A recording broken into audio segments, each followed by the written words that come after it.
The answer is very simple. What has happened in church is that the word kingdom has been, so to speak, spiritualized, which really means waffled away.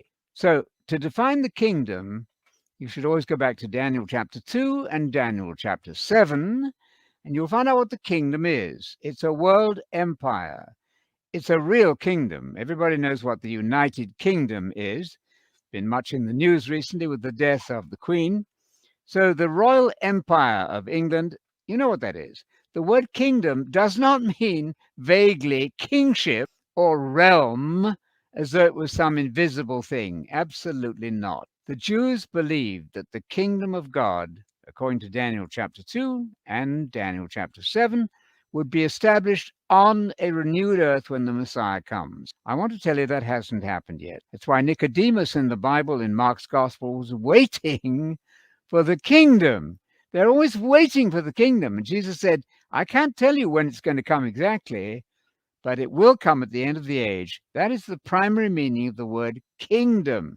Now, I want to add this, that we're supposed to have the spirit or the down payment of the kingdom in advance, a down payment, if you like, a first installment in a spiritual sense right now. But do not imagine that Jesus is now ruling in the kingdom. I'll tell you how you can prove that.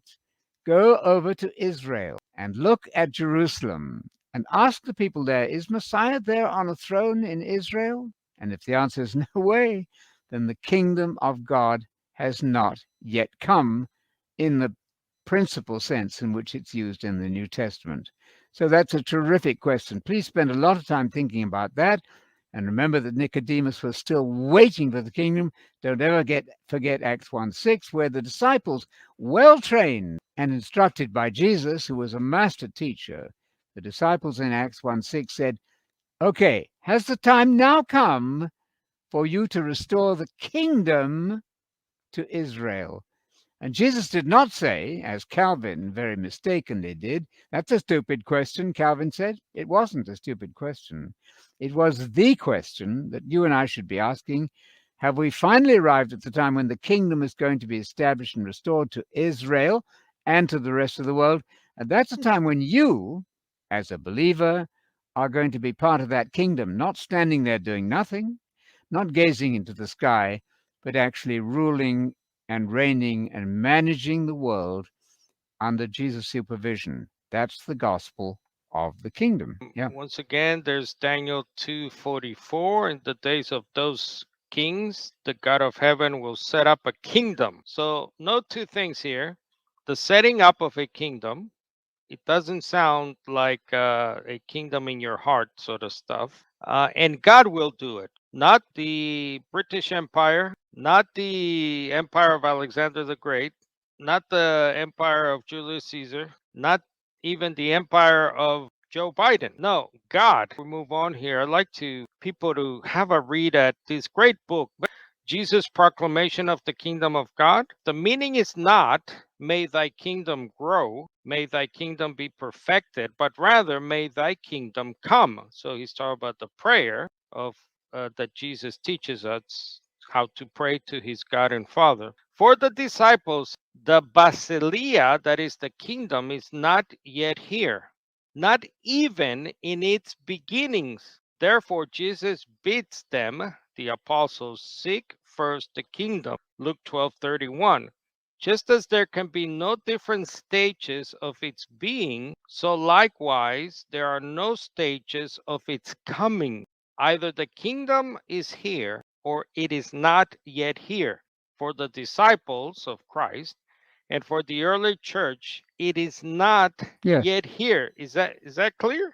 Yeah, I think he's getting the emphasis exactly right there. That's Johannes Weiss' famous book, which was called A Bombshell. When he wrote that, only a short book, 100 pages, he was reversing the very toned down, waffly, vague realm word or rule in the heart and so on. So I can add my own testimony to that excellent quotation there.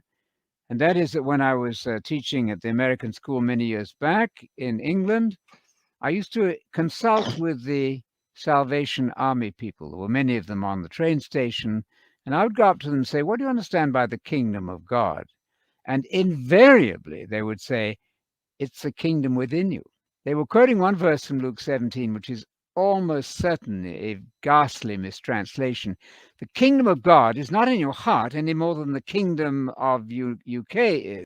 It absolutely is a solid, concrete political kingdom of which Jesus will be the governor.